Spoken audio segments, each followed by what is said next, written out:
మొత్తానికైతే విఘ్నాలన్నీ దాటిపోయినాయి. 9 నెలల సంధి అంతరిక్షం పోయి అటే చిక్కిన నలుగురిని కిందకు తీసుకొచ్చేటందుకు ఎలన్ మస్క్ అన్న రాకెట్‌ను రప్పించి అంతరిక్షం పంపిర్రు నాసోళ్ళు.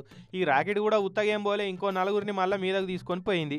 Copy, 1 Alpha. And liftoff of Crew 10 now Vehicle soaring to the pitching International downrange. Space Station. ఇక వీళ్ళు అంతరిక్షంలో దిగినాక ఇదే రాకెట్ల మళ్ళీ సునీతా విలియమ్స్ ఆమె టీము అందరూ ఈ నెల 19వ తారీఖు నాడు భూమి మీదకు పయనమవుతారట. శనివారం తెల్లారంగా 9:30కు అమెరికా నుంచి రాకెట్ను మొగుల మీదకు పంపిర్రు. ఇక నిప్పులు చిమ్ముకుంటా మీదకు దూసుకపోయింది.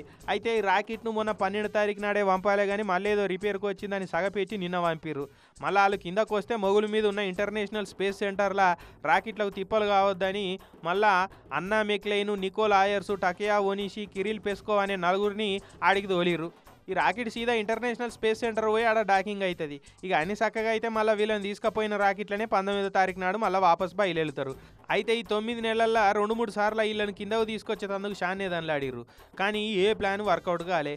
మా తాన దునియాలో ఏడలేని టెక్నాలజీ ఉందని చెప్పుకునే నాసా వాళ్ళేమో సునీతా విలియమ్స్ టీమును ఆడికించి రప్పించుడు మాతోటి అయితలేదు, ఎవరైనా ఉపాయం ఉంటే చెప్పి పుణ్యం కట్టుకోరి మీ బాంచన అవుతాం, ఉత్తగానే ఏమొద్దు అంతమందం పైసలు ఇచ్చి అరుచుకుంటామని కూడా బతిలాడిర్రు. కానీ ఎడి తిరిగి మళ్ళీ ఎలన్ మస్క్ అన్న కంపెనీ తయారు చేసిన స్పేస్ షిప్పే దిక్కైపోయింది.